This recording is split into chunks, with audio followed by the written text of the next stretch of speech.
I got it looking like a homeless camp around here. This is the way it looks after a shower. Got the towel drying in the sun, the washcloth drying. Got a genius little idea. A magnet with a clip stuck to the bumper. It's the only sunny spot I got right now. So here's the remnants of my shower. I got to put all this away. Shower pump, the hose, that's the pot I boil water in, and this is my big bucket. Got it drying out right now. And I just dip water out of the creek, fill it up, and then add a pot of boiling water.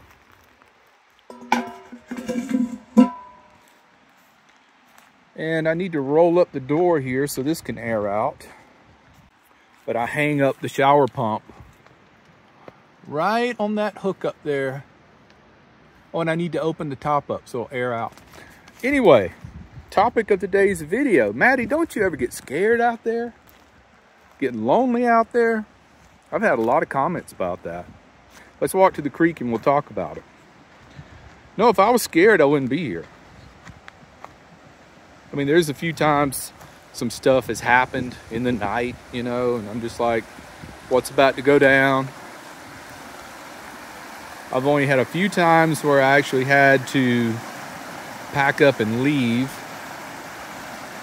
And it's not because of bears and mountain lions and stuff like that. It's people. People cause way more problems than the bears and the mountain lions. So I guess that answers that question. Yeah, no fear out here. If I'm fearful, I'll go somewhere else. Next thing is loneliness. Now there is times when it gets lonely, but so far I've been pretty lucky, you know.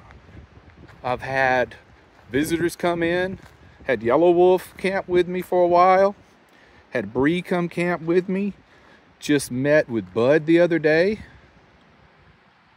and the meetup's coming up in 2 weeks. So far, the timing is kind of working out. About the time I feel some loneliness creeping in is about the time I meet with people and hang out. I had to roll that door up. It was bothering me. But you can still see my footprints from the door. I always wear my shower sandals, flip-flops, whatever, in the showers, especially at public showers. Don't ever go in there barefoot. But where were we? Loneliness. It's probably best if you can find a travel buddy, but you got to be considerate of them, and they have to be considerate of you at all times. And that's just not going to always be possible. You may want to go to one area and they might want to go to the other, and you can compromise as best you can. And it's got to be somebody you get along with. It can't be somebody that brings grief to your life. I mean, that would be worse than just solo travel. Way worse. So there's ways to work around it. Just, you know, do your solo travel, and then when you get lonely, you know, reach out to people and see if they want to get together for a few days or a week or more than that, if you can manage it. All right, let me jump back to the fear thing. Last night, I heard something out here. Sounded like it was rubbing against this cargo box. It might have been a deer or something just coming through. It's probably what it was. But nothing that freaked me out. So when I was in town yesterday, I scoped out some dumpsters. I always do that when I'm in town because I've got a bag of trash there I'm gonna have to throw away next time I go in, which will probably be maybe 2 more days. So the meetup is coming up in 2 weeks, and I'll be glad because I'll be ready to get some people time. I did have a truck camper camp right down here the other last night it was, but they were gone early this morning. The guy in the tent's still down there. He's in a tent and a minivan, and he was walking earlier, and you know, we just say hi.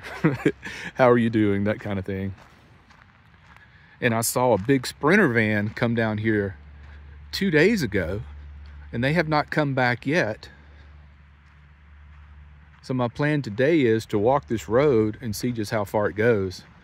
But I'm gonna take my bear spray with me and my big hiking stick. But I do not see that big white Sprinter van, so that tells me the road goes way on back there a ways. So there may be some other really good campsites back there. But I don't know how it could be better than this. Look at all the room I have here. I'm assuming when the weekend comes up, there will be a lot more crowds out here. And there's other campsites up the road here before you get to mine. But as far as I can tell, this one is the best spot. I mean, right on the creek. Got a good mix of sun and shade. Oh, it's 70 degrees today, by the way. Last night was cold. It was 32 last night. You know, I don't have any heat. I already put my buddy heater away for the season. And my propane tank is empty. I do have my butane stove. If it gets that bad, I can get the butane stove fired up. Or I could just simply crank the van and run the heat. Let it blow out of the dash, and that's really the quickest way to warm up. Do it that way.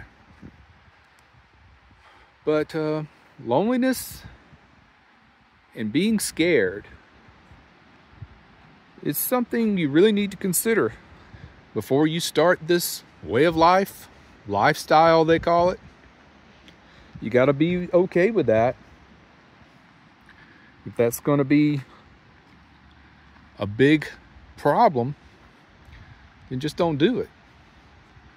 Now, I know a lot of people who travel in groups, and I understand that.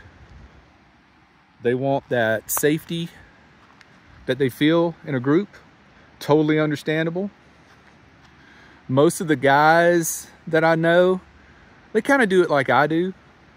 Solo for a while, then meet up, hang with people for a while. I've just found it's a good balance. But I'm not going to sit out here by myself. If I get really lonely, I'm going to reach out to people and see if they want to hang out. So don't be afraid to do that. And if they're not available, then maybe they will be in another week or so. So yeah, reach out to people. Go to meetups, go to gatherings, meet people. Of course, they don't have to be YouTubers. But whatever you do, don't travel with someone just because you're so scared of being alone. Someone that you don't really get along with, because that's going to make you miserable. Do not do that. You'd be better off solo. And that is my advice. All right. Thanks for watching. Take care, be well, and smash the bell.